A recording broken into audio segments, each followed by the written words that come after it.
5 years ago or so, there weren't that many people who had heard of Virginia Oliver outside of her hometown of Rockland.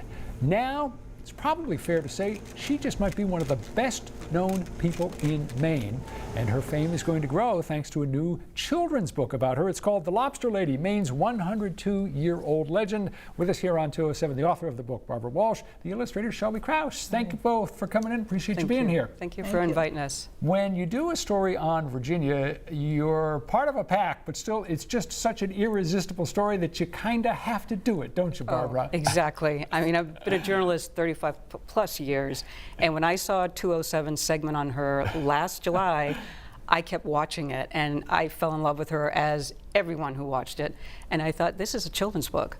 So I got on it and started right away. How quickly did you sit down and start writing the first sentences? Well, I had to interview, you know, go up and see Ginny, of course, a couple times. Yeah. So I started crafting the book, but, you know, rewrite. And then I found myself a wonderful illustrator.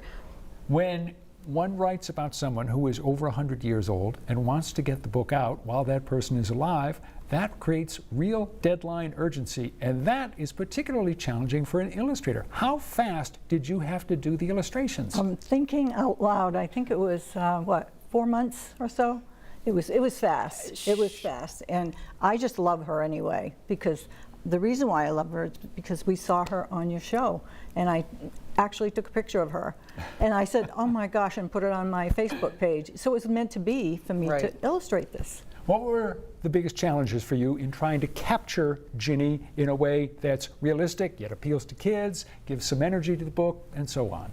Well, I think Barbara and I really worked well together, so we would talk about it a little bit, what she wanted and what I could paint. I just wanted her spirit to come through, because she was such a woman that would smile all the time, little sparkly little eyes, and so it was difficult in a way, because everything was from my imagination to have this book done, and I love the ocean and so on and so forth, so it was kind of an easy thing to do as far as the scenes go. The hardest part was Virginia, but I think it comes through. Oh, yeah.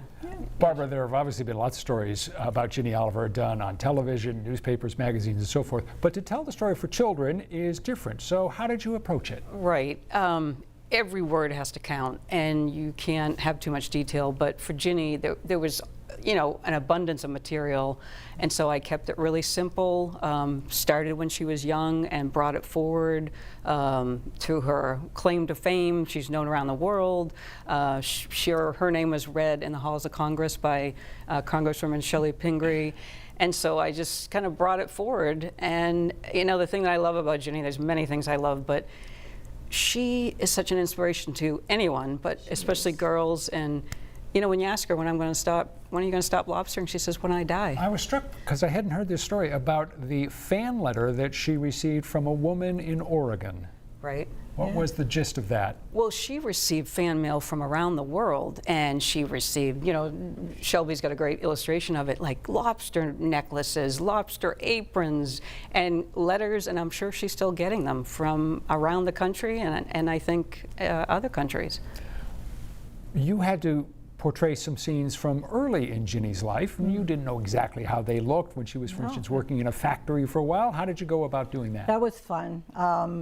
I just thought, as in the writing of the book, it was an old, dark place, so I thought, well, you know, these old buildings here in Maine with the bricks and everything, they're old, and so I just created that look with a little spider web here and there, and it was easy to do. Maybe a little mouse in the corner, you know, hiding. There's some things hiding in there. You talked to Ginny before you started this. What did she think of this project? Well, she's just so, her and her son Max, they're just regular Mainers, and they kind of find it funny that all this attention is on them. She's just doing what she loves.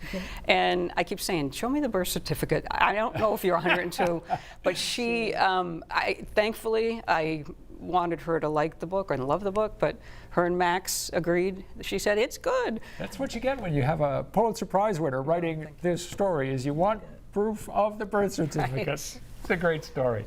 Thank you so much, both of you, for coming in. Good luck with the book. Again, the title is The Lobster Lady. We've got more information on the authors and the book, which you'll find in the 207 section of our News Center Maine website and app.